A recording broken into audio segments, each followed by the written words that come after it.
جناب ماشاءاللہ جی، اللہ آپ کو جزائے خیر دے.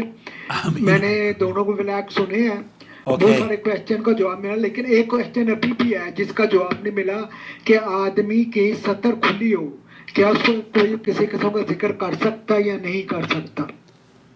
اگر آدمی ننگا ہے، سطر کھلا ہوا ہے، انڈر ویئر پہنا ہوا ہے، یا ایک خفیف اور ایسے لباس میں ملبوس ہے، چاہے وہ مرد ہو یا عورت، اس سے قطع نظر، ایسی صورت میں کیا وہ ذکر و اذکار کر سکتا ہے؟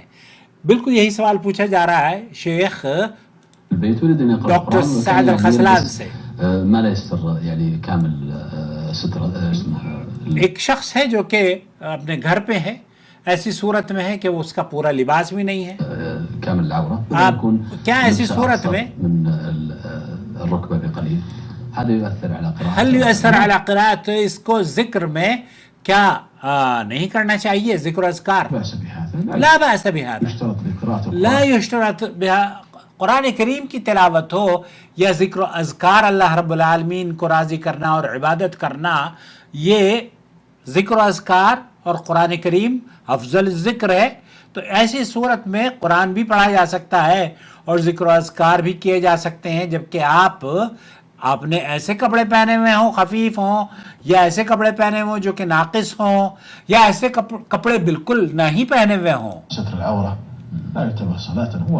کیونکہ یہ نماز کی طرح سے نہیں ہے. آپ اس کے لیے جیسے نماز ہے، نماز کے لیے تو آپ کو باقاعدہ طور پر وضو کرنی ہے، قبلہ رخ ہونا ہے، اپنے ستر کو، اپنے عورے کو چھپانا ہے، جسم کے کچھ خاص حصے ہیں ان کو ننگا نہیں کرنا. تعبد اللہ عز وجل بتلاوت القرآن، آپ اپنے رب کی عبادت کرتے ہیں قرآن کریم کی تلاوت سے. ويأتي بذكر، آپ ذکر اللہ کر سکتے ہیں، قرآن کریم کی تلاوت کر سکتے ہیں. وأشرف الذكر، واشرف الذکر، لا يشترط له ستر العورة، اور اشرف الذکر ہے، اور اس کے لیے عورہ یعنی کہ جسم کے اس حصے کو چھپانا، شرمگاہ وغیرہ کو. اس کے علاوہ بھی آپ اگر آپ کا جسم عریاں ہے، ننگا ہے، تو اس کے باوجود بھی آپ تلاوت کلام پاک اور ذکر و اذکار کر سکتے ہیں. واللہ اعلم.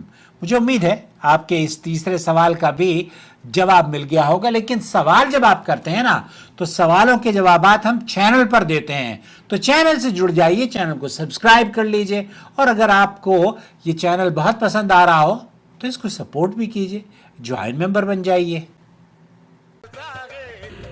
الواجب على علماء الحق أن يتقوا الله وأن يعلموا الناس وأن يرشدوا الناس من طريق الإذاعة، من طريق الكتابة والصحافة، من طريق التلفاز، يعلموا الناس دينهم.